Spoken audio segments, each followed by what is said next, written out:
सभी विद्यार्थियों को स्वागत है एवं अभिनंदन इस Shyam study point YouTube channel पर। आज हम लेकर आए हैं क्लास 10 के चैप्टर नंबर 3 धातु एवं अधातु। धातु एवं अधातु को एक शानदार नोट्स टाइप समझाने की कोशिश करता हूं मैं। तो इस चैप्टर का अगर कोई नोट्स तैयार करना चाहते हैं तो इस वीडियो के माध्यम से नोट्स तैयार कर सकते हैं। ये सभी नोट्स सरल भाषा और सरल तरीका से लिखा है। तो क्लास 10th के चैप्टर नंबर 3 है और इसका नाम है धातु एवं अधातु। वर्तमान में 118 तत्व ज्ञात है, यानी जो कुल तत्व है वो 118 है। इनमें 90 से अधिक है धातुएं और 22 है वो अधातुएं और कुछ है शेष है वो उपधातुएं हैं। फिर इसके बाद है धातु। पदार्थ को कठोर, चमकीले, आघातवर्धनीय, तन्य, ध्वनिक और ऊष्मा तथा विद्युत के सुचालक होते हैं, धातु कहलाते हैं। धातु की क्या पहचान होती है? यानी पदार्थ है जो कठोर हो, चमकीला हो, आघातवर्धनीय हो, ध्वनिक और ऊष्मा के विद्युत के सुचालक हो, ये सभी धातु के गुण होते हैं। जैसे सोडियम है, पोटेशियम है, मैग्नीशियम, लोहा, एल्यूमिनियम, कैल्शियम, बेरियम, ये सभी के सभी धातु के उदाहरण हैं। फिर इसके बाद है धातुओं के उपयोग।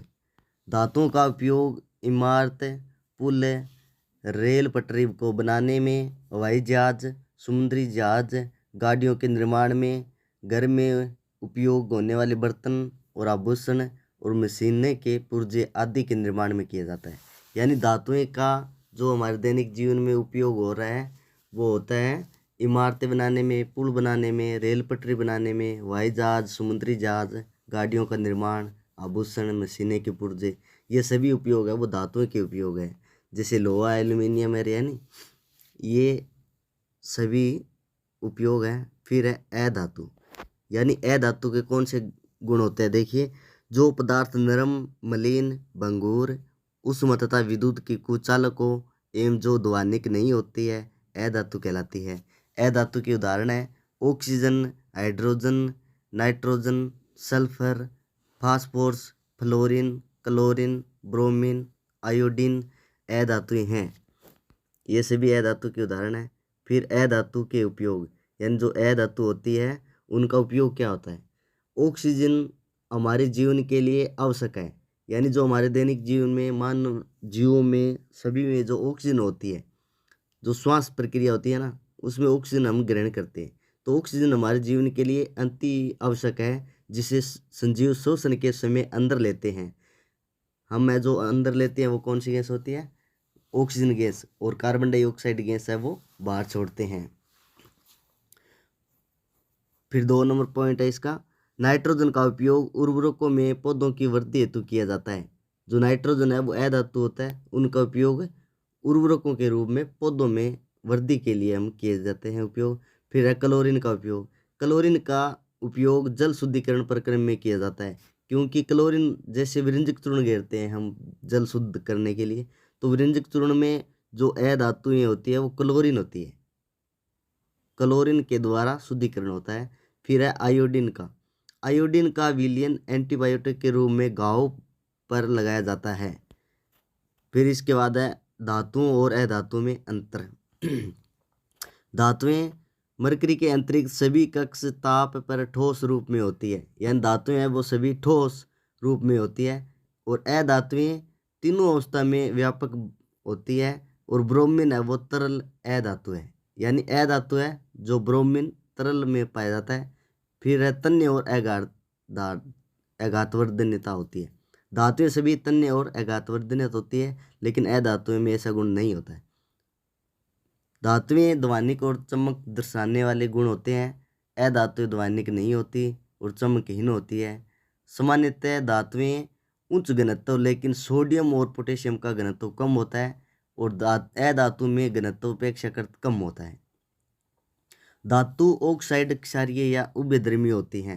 धातुएं ऑक्साइड धातुओं के ऑक्साइड है वो क्षारीय या उभयधर्मी होती है। अधातुओं के ऑक्साइड की प्रकृति है वो अम्लीय होती है। धातुएं तनु अम्ल से हाइड्रोजन को विस्थापित कर हाइड्रोजन गैस निर्मित करती है।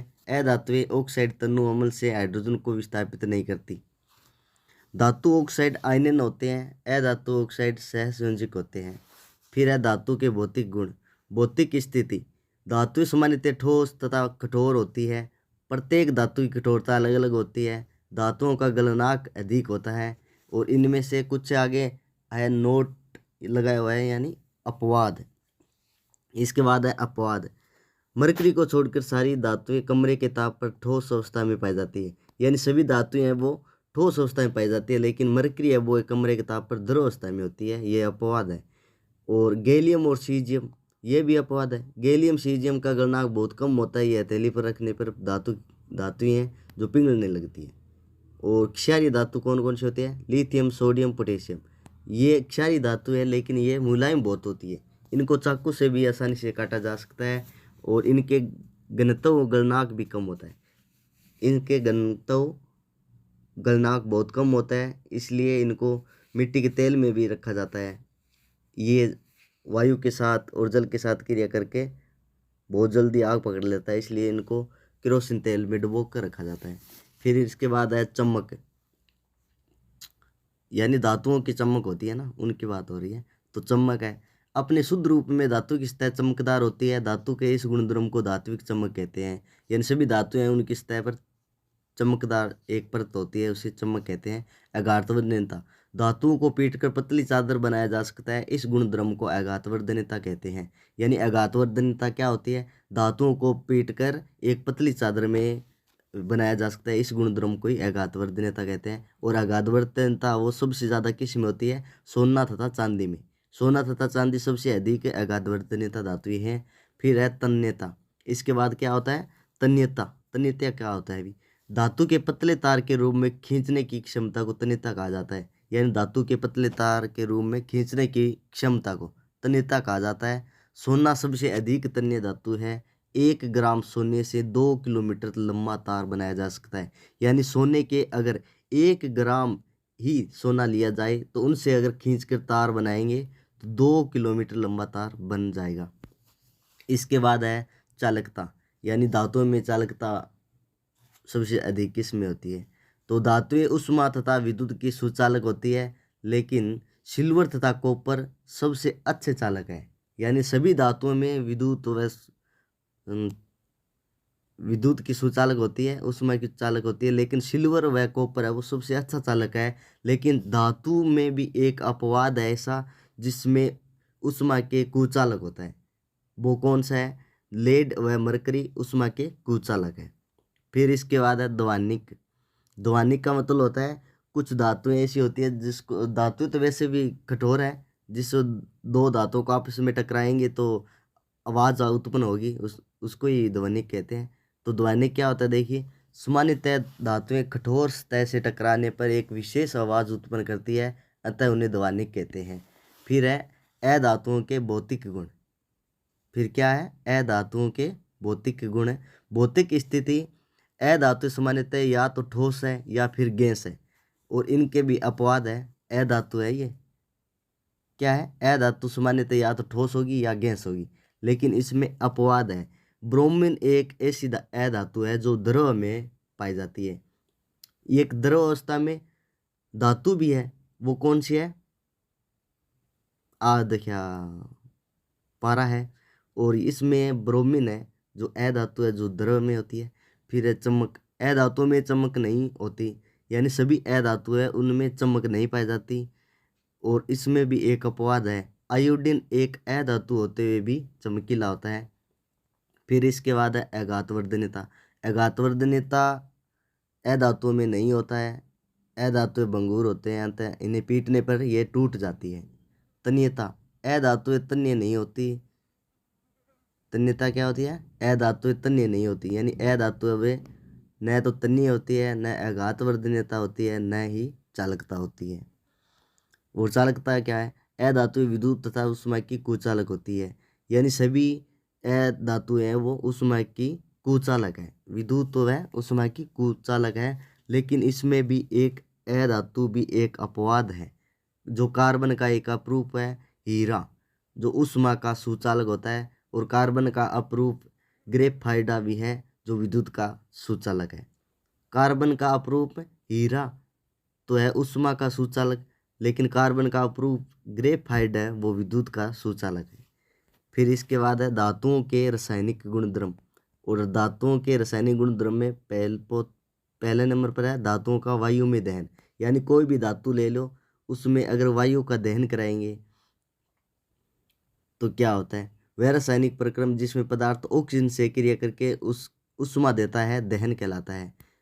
यानी कोई भी पदार्थ को हम अगर जलाएंगे या दहन करेंगे तो ऊष्मा तो सरल सी बात है ऊष्मा देगा, तो ऑक्सीजन से अभिक्रिया करके ऊष्मा देता है दहन कहलाता है। सामान्यतः धातुओं का वायु में दहन चमकदार ज्वाला के साथ जलता है। यानी कोई भी धातु को जलाएंगे तो उसमें चमकदार ज्वाला के साथ जलेगा, तथा लगभग सभी धातुएं ऑक्सीजन के साथ मिलकर संगत धातु के ऑक्साइड बनाती हैं। और धातु plus oxygen is equal to धातु ऑक्साइड। उदाहरण के लिए जब कॉपर को वायु की उपस्थिति में गर्म करते हैं या दहन कराते हैं तो यह ऑक्सीजन के साथ मिलकर काले रंग का कॉपर ऑक्साइड बना देता है। जैसे समीकरण दी हुई है CO+O2, यानी कॉपर की दहन कराएंगे तो इजिकल टू CuO, यानी कॉपर ऑक्साइड बनेगा। इसी प्रकार एल्यूमिनियम ऑक्साइड प्रदान करता है Al+O2, यानी एल्यूमिनियम की अगर O2 से क्रिया कराएंगे यानी दहन कराएंगे तो Al2O3 एल्यूमिनियम ऑक्साइड बनेगा। फिर है धातु ऑक्साइडों के गुणधर्म, यानी धातु के ऑक्साइड के गुणधर्म क्या होता है। तो सामान्य धातु ऑक्साइड की प्रकृति क्षारीय होती है। सामान्यतः धातु ऑक्साइड की यानी जो धातु ऑक्साइड की प्रकृति होती है वो क्षारीय होती है। जैसे धातु सोडियम ले लेंगे तो अन्य OH यानी सोडियम हाइड्रोक्साइड है वो क्षारीय प्रकृति का होता है। तो ऑक्साइड की प्रकृति क्षारीय होने का तात्पर्य इनके अम्लों से क्रिया करके लवण तथा जल प्रदान करने से है। लेकिन एल्यूमिनियम ऑक्साइड, जिंक ऑक्साइड जैसे कुछ धातु ऑक्साइड अम्लीय तथा क्षारीय दोनों प्रकार के व्यवहार प्रदर्शित करते हैं। कौन करता है? एल्यूमिनियम ऑक्साइड, जिंक ऑक्साइड जैसे कुछ धातु ऑक्साइड अम्लीय क्षारीय दोनों व्यवहार प्रदर्शित करता है। फिर इसके बाद है उभयधर्मी ऑक्साइड। ऐसे धातु ऑक्साइड जो अम्ल तथा क्षारक दोनों से अभिक्रिया करके लवण जल बना दे। यानी ऐसी अभिक्रिया जो ऑक्साइड धातु ऑक्साइड जो जल तथा क्षारक दोनों से अभिक्रिया करके लवण तथा जल प्रदान करते हैं तो उभयधर्मी ऑक्साइड कहलाते हैं। धातुओं के ऑक्सीजन के साथ अभिक्रियाशीलता। धातुएं ऑक्सीजन के साथ विभिन्न प्रकार से अभिक्रियाशीलता प्रदर्शित करती है। पोटेशियम तथा सोडियम जैसी कुछ धातुएं इतनी तेजी से अभिक्रिया करती है कि खुले में रखने पर आग पकड़ लेती है। यानी सबसे क्रियाशील धातुएं पोटेशियम और सोडियम ही है, ये खुले में छोड़ दे तो आग पकड़ लेते हैं, इसलिए इनको केरोसिन मिट्टी या मिट्टी तेल में डुबो कर रखा जाता है। सिल्वर एवं गोल्ड अत्यंत अधिक ताप पर भी ऑक्सीजन के साथ अभिक्रिया नहीं करती। यानी सिल्वर एवं गोल्ड अत्यंत अधिक ताप पर भी ऑक्सीजन के साथ अभिक्रिया नहीं करती, क्योंकि ये क्या होता है, सिल्वर और गोल्ड है भाई क्या है, स्वतंत्र है, कम क्रियाशील धातु है ये सिल्वर और गोल्ड, तभी तो इसका आभूषण बनाने के लिए उपयोग में लिया जाता है, ताकि इस पर कोई काले रंग की, हरे रंग की या काले पीले रंग की कोई परत न चढ़ जाए। क्यों? ये नमी और आर्द्रता के साथ अभिक्रियाशीलता नहीं कर सकती है, क्योंकि यह क्रियाशीलता नहीं है, इसका क्रियाशीलता का मान है वो बहुत ही कम होता है। सामान्य ताप पर मैग्नीशियम, एल्यूमिनियम, जिंक, लेड आदि जैसे धातुओं की सतह पर ऑक्साइड की पतली परत चढ़ जाती है। यानी कुछ धातुएं हैं जैसे एल्यूमिनियम है और जिंक, लेड आदि, इन पर कुछ ऑक्साइड की परत है वो चढ़ जाती है, जिसके कारण ये संक्षारित हो जाती है। यानी कुछ रंग चेंज होता है, उनकी परत है वो नष्ट हो जाती है। ऑक्साइड की यह परत धातुओं को पुनः ऑक्सीकरण यानी ऑक्सीजन से क्रिया से सुरक्षित रखती है। गर्म करने पर आयरन का दहन नहीं होता। यानी गर्म करेंगे तो आयरन का दहन नहीं होता। यानी आयरन का मतलब क्या होता है? लोहा। लोहे का दहन नहीं होता है, लेकिन जब बर्नर की ज्वाला में लोहे चूर्ण डालते हैं तब वह तेजी से जलने लगती है। फिर है इसके बाद धातुओं की जल के साथ अभिक्रिया कराएंगे तो इसमें देखिए, जल के साथ अभिक्रिया करके धातुएं हाइड्रोजन गैस तथा धातु ऑक्साइड उत्पन्न करती है। कुछ धातु ऑक्साइड जल में घुलनशील होते हैं, जो जल में घुलकर धातु ऑक्साइड प्रदान करते हैं, लेकिन सभी धातुएं जल के साथ अभिक्रिया नहीं करती है। यानी कुछ अभिक्रिया करती है, लेकिन कुछ धातुएं ऐसी है जो जल के साथ अभिक्रिया करती नहीं है। तो पहला ऑप्शन है पोटेशियम और सोडियम जैसी धातुएं ठंडे जल के साथ तेजी से अभिक्रिया करती है। सोडियम और पोटेशियम वो जल के साथ यानी ठंडे जल के साथ तेजी से अभिक्रिया करते हैं। सोडियम तथा पोटेशियम की अभिक्रियाशीलता तेज तथा उष्णक्षेपी होती है, अतः इससे उत्सर्जित हाइड्रोजन तत्काल प्रज्वलित हो जाते हैं। फिर इसके बाद है मैग्नीशियम। मैग्नीशियम शीतल जल के साथ यानी ठंडे जल के साथ अभिक्रिया नहीं करता, परंतु गर्म जल के साथ अभिक्रिया करके वह मैग्नीशियम हाइड्रोक्साइड व हाइड्रोजन गैस उत्पन्न करता है। हाइड्रोजन गैस के बुलबुले मैग्नीशियम धातु की सतह से चिपक जाते हैं, अतः यह भी तैरने प्रारंभ कर देता है। फिर इसके बाद है डी ऑप्शन एल्यूमिनियम, आयरन तथा जिंक। एल्यूमिनियम, आयरन तथा जिंक जैसी धातुएं न शीतल जल के साथ और अभिक्रिया करता है और न ही गर्म जल के साथ, यानी न ठंडे जल के साथ अभिक्रिया करेगा न ही गर्म जल के साथ अभिक्रिया करेगा, लेकिन भाप के साथ अभिक्रिया करके यह धातु ऑक्साइड तथा हाइड्रोजन प्रदान करती है। फिर है इसके बाद धातुओं की अम्लों से अभिक्रिया, यानी धातुएं हैं वो अम्ल के साथ अभिक्रिया करेंगे तो क्या बनेगा। धातुएं अम्लों के साथ अभिक्रिया करके संगत लवण तथा हाइड्रोजन गैस प्रदान करती है। तो धातु प्लस तनु अम्ल इजिकल टू लवण प्लस हाइड्रोजन। सोडियम तथा पोटेशियम धातुएं अम्लों के साथ अत्यधिक तीव्रता से क्रिया करती हैं। फिर इसके बाद है धातु लवणों के विलयन के साथ धातुओं की अभिक्रिया। अधिक अभिक्रियाशील धातु अपने से कम क्रियाशील धातु को उसके यौगिक के विलयन या गलित अवस्था से विस्थापित कर देती है, इसे विस्थापन अभिक्रिया कहते हैं। फिर इसके बाद है सक्रियता श्रेणी।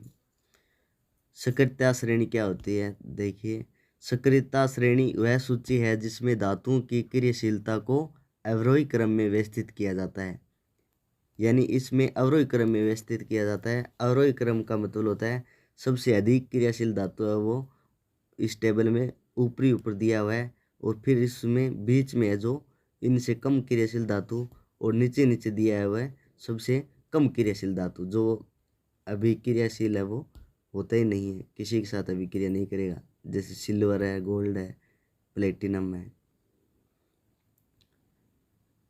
तो सक्रियता श्रेणी है। सक्रियता श्रेणी वह सूची है जिसमें धातुओं की क्रियाशीलता को अवरोही क्रम में व्यवस्थित किया जाता है।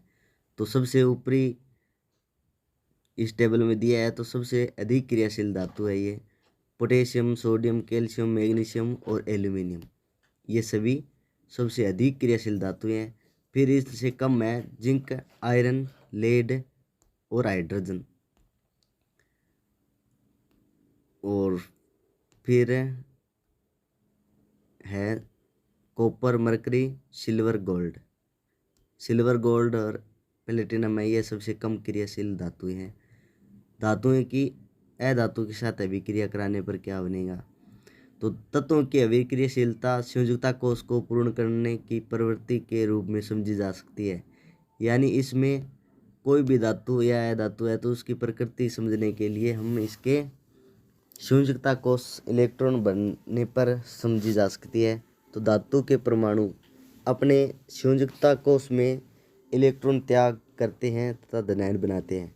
सभी धातु के होते हैं जो अपने संयुक्ता कोष से इलेक्ट्रॉन त्याग करते हैं और धनायन बनाते हैं, यानी जो इलेक्ट्रॉन त्यागते हैं उनकी संयुक्ता भी प्लस होती है तो वे धनायन होते हैं। फिर अधातु के परमाणु संयुक्ता कोष में इलेक्ट्रॉन ग्रहण कर ऋणायन बनाते हैं, यानी जो इलेक्ट्रॉन ग्रहण करते हैं वो ऋणायन कहलाते हैं, वो सभी अधातुएं हैं।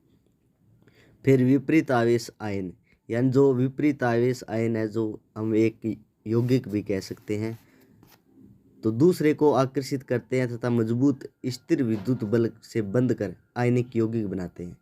आयनिक यौगिक में स्थिर विद्युत बल होता है। फिर आयनिक यौगिक के गुणधर्म, यानी आयनिक यौगिक होता है तो उसमें क्या क्या गुण होते हैं, तो भौतिक प्रकृति, धन एवं ऋण आयन के बीच मजबूत आकर्षण बल के कारण आयनिक यौगिक ठोस एवं कठोर होते हैं। यानी जो आयन बनते हैं, यौगिक बनते हैं, तो उसमें ऋणायन और धनायन दोनों उपस्थित होते हैं। इनके कारण इसमें जो बल होता है वो मजबूत आकर्षण बल होता है और ये एक ठोस और कठोर यौगिक बनता है। ये यौगिक सामान्यतः भंगुर होते हैं तथा दाब डालने पर टूटने में टुकड़ों में टूट जाते हैं। भंगुर का मतलब होता है इनको थोड़ी बहुत चोट लगने पर टूट जाता है। फिर है गलनाक एवं कंथनाक।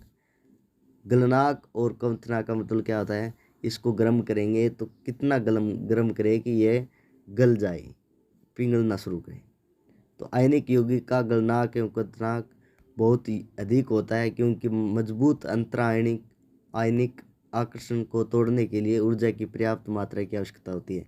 यानी जो आयनिक यौगिक होता है उसमें प्लस और माइनस, ऋणात्मक धनात्मक मिलकर जो यौगिक बनता है वह ठोस होता है। इसलिए इनको अधिक ताप की आवश्यकता होती है गलाने के लिए, इसलिए इनका गलनांक है वो बहुत अधिक होता है और इनको गलनांक यानी गलाने के लिए बहुत ऊर्जा की आवश्यकता होती है। फिर है इसका घुलनशीलता, यानी जो कठोर होगा तो उनका घुलनशीलता देखिए कैसे होता है। तो विद्युत संयोजक यौगिक सामान्यतः जल में घुलनशील तथा केरोसिन, पेट्रोल आदि जैसे विलायकों में अविलय होते हैं। यानी जो केरोसिन है, पेट्रोल है, ये सभी अघुलनशील विलायक हैं, अविलय, जल में नहीं मिलता है। ये उनकी जल के ऊपर एक परत बन जाती है केरोसिन तेल की, पेट्रोल की। फिर इसके बाद है विद्युत चालकता। ठोस अवस्था में आयनिक यौगिक विद्युत का चालन नहीं करता। यानी जो ठोस अवस्था में होता है वे विद्युत का चालन नहीं करता है, क्योंकि ठोस अवस्था में दृढ़ संरचना के कारण आयनों गति संभव नहीं है। यानी उनके आयनों की गति है वो संभव नहीं होती है। लेकिन गलित या जलीय अवस्था में आयन स्वतंत्र रूप से गमन करते हैं एवं विद्युत का चालन कर देते हैं। यानी ठोस होता है तो उसको गलाने पर या गलित अवस्था में लाने पर अगर विद्युत का संचालन कर सकता है। फिर है धातुओं की प्राप्ति, यानी धातु किस प्रकार हमें प्राप्त हुआ है, तो किस प्रकार खोजी गई है। देखिए, पृथ्वी की भूपर्पट्टी धातुओं का मुख्य स्रोत है। यानी धातु कहाँ से पाई जाती है, मुख्य स्रोत क्या होता है, भूमि की ऊपरी परत होती है, उनको खोद कर निकाला जाता है। तो खनिज किसे कहते हैं, देखिए इनके बाद है खनिज। तो पृथ्वी की भूपर्पट्टी या ऊपरी परत में प्राकृतिक रूप से पाए जाने वाले तत्वों या यौगिक को खनिज कहते हैं। फिर है इसके बाद ऐसक। कुछ स्थानों पर खनिजों में कोई विशेष धातु काफ़ी मात्रा में होती है जिसे निकालना लाभकारी होता है, इस खनिज को ऐसे कहते हैं। यानी कुछ स्थानों पर खनिज है वो अधिक मात्रा में निकलता है और उसे निकाल कर जो लाभकारी होता है उसे ही ऐसे कहते हैं। फिर है इसके बाद धातुओं का निष्कर्षण, यानी अभिक्रियाशीलता के आधार पर हम धातुओं को 3 वर्गों में विभाजित कर सकते हैं। क्रियाशीलता के आधार पर निम्न अभिक्रियाशीलता धातुएं, यानी सबसे कम क्रियाशील धातुएं, मध्यम अभिक्रियाशीलता धातुएं, उच्च अभिक्रियाशीलता धातुएं, यानी जो सबसे अधिक क्रियाशील धातुएं। फिर है इसके बाद प्रत्येक वर्ग में आने वाली धातुओं को प्राप्त करके ने के लिए विभिन्न तकनीक का उपयोग किया जाता है। सक्रियता श्रेणी में नीचे आने वाली धातुएं सबसे कम अभिक्रियाशील होती है। यानी जो सक्रियता श्रेणी है वो अवरोही क्रम में स्थित की है, व्यवस्था किए हुए है। तो सबसे नीचे आने वाली अभिक्रियाशीलता है वो कम क्रियाशील धातुएं। देखिए, सक्रियता श्रेणी में नीचे आने वाली धातुएं सबसे कम अभिक्रियाशील धातुएं हैं। ये स्वतंत्र अवस्था में पाई जाती है, यानी ये स्वतंत्र है, इस पर कोई भी वायु या नमी या आर्द्रता के प्रभाव से कोई भी इसमें कोई परिवर्तन नहीं आता है, जैसी होती है वैसी वैसी रहती है। उदाहरण के लिए गोल्ड यानी सोना, सिल्वर यानी चांदी, प्लेटिनम एवं कॉपर स्वतंत्र अवस्था में पाए जाते हैं। कॉपर एवं सिल्वर अपने सल्फाइड या ऑक्साइड के ऐसे के रूप में संयुक्त अवस्था में भी पाए जाते हैं। फिर है इसके बाद सक्रियता श्रेणी में सबसे ऊपरी धातुएं। जो सबसे ऊपरी धातुएं हैं वो बहुत ही अभिक्रियाशील धातुएं हैं, जैसे potassium, sodium, calcium, magnesium, aluminium. इतनी अधिक क्रियाशील होती है ये कि कभी भी स्वतंत्र तत्व के रूप में नहीं पाई जाती है, या स्वतंत्र रूप में नहीं पाई जाती है, ये कुछ न कुछ मिलावट होती है इसमें। तो ऐसे के शुद्ध धातु का निष्कर्षण निम्न चरणों में होता है।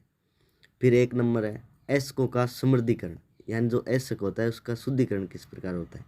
तो पृथ्वी से खनिज अयस्कों में मिट्टी, रेत आदि जैसी कई अशुद्धियाँ होती है जिन्हें गैंग कहते हैं। पृथ्वी से खनिज अयस्कों में मिट्टी, रेत जैसी अशुद्धियाँ होती है जिसे निकालते हैं तो उसे गैंग कहते हैं। अयस्कों से गैंग को हटाने की प्रक्रिया का उपयोग होता है। वे अयस्क एवं गैंग के भौतिक या रासायनिक गुणधर्मों पर आधारित होता है। इस पृथक्करण के लिए विभिन्न तकनीकें अपनाई जाती है।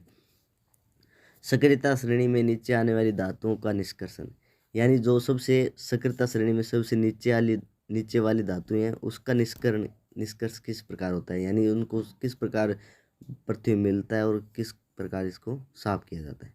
तो इन धातुओं के ऑक्साइड को केवल गर्म करने से ही धातु प्राप्त की जा सकती है। जो सबसे नीचे वाले होते हैं ना, सोने चांदी, इसको गर्म करके शुद्ध प्राप्त करते हैं। उदाहरण के लिए सिन्नाबार, एचजीएस और मरकरी का एक अयस्क है। वायु में गर्म करने पर यह सबसे पहले मर्क्यूरी ऑक्साइड में परिवर्तित हो जाता है और अधिक गर्म करने पर मर्क्यूरी ऑक्साइड या मरकरी में अपचयित हो जाता है। फिर इसके बाद है सक्रियता श्रेणी में मध्य में स्थित धातुओं का निष्कर्षण, यानी जो सक्रियता श्रेणी में मध्य में आता है, यानी जो न ही ज़्यादा अधिक क्रियाशील होती है न ही कम। तो प्रकृति में यह प्राय सल्फाइड या कार्बोनेट के रूप में पाई जाती है। यह सल्फाइड और कार्बोनेट के रूप में पाई जाती है। सल्फाइड या कार्बोनेट की तुलना में धातु को उसके ऑक्साइड से प्राप्त करना अधिक आसान है। अतः कार्बोनेट व सल्फाइड को पहले ऑक्साइड में बदला जाता है और ये दो प्रकार की अभिक्रिया दर्शाता है। भर्जन क्या होता है, देखिए, सल्फाइड अयस्क को वायु की उपस्थिति में अधिक ताप पर गर्म करने पर यह ऑक्साइड में परिवर्तित हो जाता है। इस प्रक्रिया को भर्जन कहते हैं। जैसे zinc sulphide is equal to zinc sulphide plus है O2, यानी गर्म करेंगे तो ताप देंगे तो इजिकल टू बनेगा जिंक ऑक्साइड ZnO प्लस में SO2 सल्फाइड, सल्फर डाइऑक्साइड। फिर 2 नंबर है निस्तापन। निस्तापन में क्या होता है, कार्बोनेट अयस्क और भर्जन में होता है सल्फाइड अयस्क। तो निस्तापन में कार्बोनेट अयस्क को सीमित वायु में अधिक ताप पर गर्म करने से यह ऑक्साइड में परिवर्तित हो जाता है। इस प्रक्रिया को निस्तापन कहा जाता है। जैसे समीकरण है जिंक कार्बोनेट, यानी जिंक को कार्बोनेट के साथ गर्म करेंगे तो जिंक ऑक्साइड प्लस में कार्बन डाइऑक्साइड निकलेगा।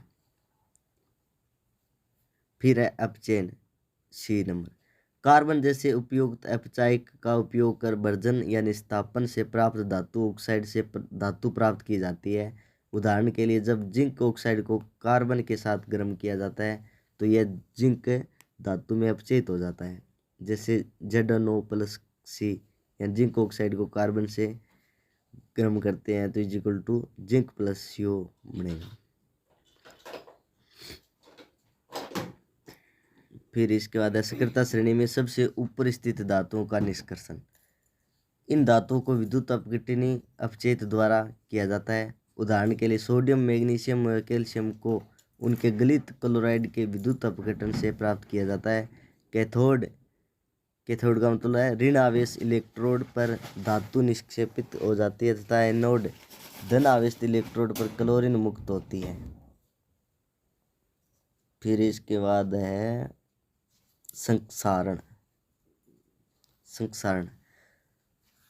संक्षारण क्या होता है, देखिए, जब कोई धातु वातावरण में उपस्थित पदार्थ मुख्यतः ऑक्सीजन अम्ल आर्द्रता के संपर्क में आकर क्षय होना प्रारंभ हो जाती है या नष्ट होना प्रारंभ हो जाती है तो इसे संक्षारण कहते हैं।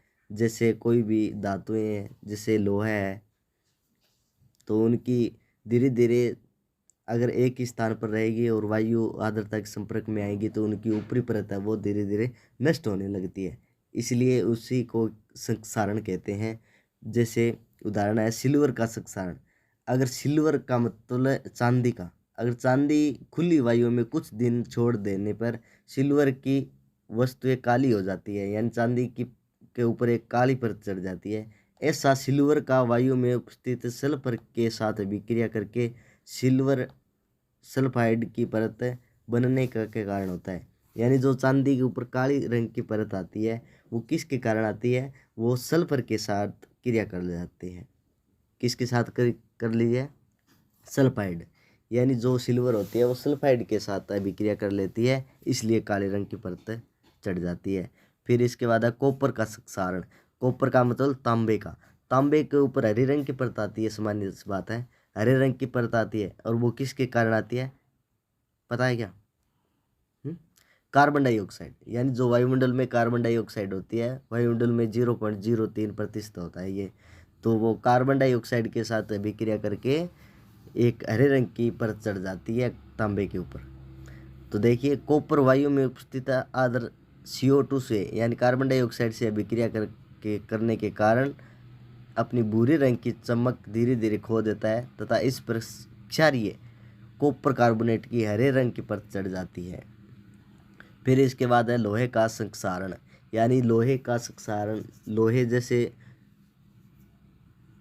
होता है ना, तो उनके ऊपर एक भूरे रंग की परत चढ़ जाती है, और किसके कारण चढ़ती है? वह वायु के संपर्क में आने पर चढ़ती है। तो देखिए लंबे समय तक आर्द्र वायु में रहने पर लोहे पर भूरे रंग के पदार्थ की परत चढ़ जाती है, जिसे जंग कहते हैं, और जंग के सूत्र होता है Fe2O3.NH2O। यहाँ अन है वो आता है संतुलित करने पर 4H2O, या संतुलित करेंगे तो अन की जगह कुछ आता है परमाणु, तो यहाँ पे 4H2O आएगा संतुलित करेंगे तो। फिर संक्षारण से सुरक्षा, यानी लोहे या धातु या कोई भी हो उसकी सुरक्षा किस प्रकार करेंगे संक्षारण होने से? तो धातुओं पर पेंट करके, तेल लगाकर, ग्रीज लगाकर, यस्त्र लेपन, क्रोमियम लेपन यानी क्रोमियम की परत चढ़ाकर, एनोडीकरण या मिश्र धातु बनाकर संक्षारण को रोका या धीमा किया जा सकता है। मिश्र धातु बनाकर मतलब क्या होता है? मिश्र धातुएं यानी दो या दो से अधिक मिश्र धातुओं का अगर कोई मिलावट करेंगे तो उसमें ऐसी कोई परत या क्षय नहीं होगा, यानी मिश्र धातु का मिलावट करने पर। फिर इसके बाद है यस्त्र लेपन। क्या होता है यस्त्र लेपन? है वो होता क्या है देखिए, तो लोहे एवं इस्पात को जंग से सुरक्षित रखने के लिए उन पर जिंक की पतली परत चढ़ाई जाती है, उसे ही यस्त्र लेपन कहते हैं। और मिश्र धातु क्या होता है? दो या दो से अधिक धातुएं, कभी कभी अधातु भी उपस्थित होता है, कि समांगी मिश्रण को मिश्र धातु कहते हैं। इसे तैयार करने के लिए पहले मूल धातु को गलित अवस्था में लाया जाता है एवं तत्पश्चात दूसरे तत्वों को एक निश्चित अनुपात में इसमें विलीन किया जाता है। फिर इसे कमरे के ताप पर शीतलकृत किया जाता है। यदि कोई एक धातु पारद है तो उसके मिश्र धातु को अम्लगम कहते हैं। शुद्ध धातु की अपेक्षा उसके मिश्र धातु की विद्युत चालकता या गलनांक कम होता है। जैसे उदाहरण दिया हुआ है तांबा एवं जस्ता। तांबा का मतलब कॉपर, जस्ते का मतलब जिंक। तो कॉपर और जिंक की मिश्र धातु है वो पित्तल होती है। जैसे पित्तल होता है ना, वो तांबे और जस्ते के मिलावट से होती है। और एक और होती है ताम्र एवं टीन, यानी कॉपर और टीन की अगर मिश्र धातु मिलाई जाएगी तो वो कांसा बनेगा, कांसा। और विद्युत के कुचालक है, लेकिन तांबर का उपयोग विद्युतीय परिपथ बनाने में किया जाता है। फिर इसके बाद है सोल्डर। यह शीशा और टीन, शीशे का मतलब होता है PB लेड, और टीन मतलब असन का मिश्र धातु है। यह शीशा और टीन का मिश्र धातु है। कौन है? सोल्डर। सोल्डर किसका मिश्र धातु है? शीशा और टीन का मिश्र धातु है, और जिसका गलनांक बहुत कम होता है, और इसका उपयोग विद्युत तारों को परस्पर वेल्डिंग के लिए किया जाता है। सोल्डर का जो गलनांक है वो बहुत कम होता है, इसलिए वेल्डिंग का उपयोग इसमें किया जाता है।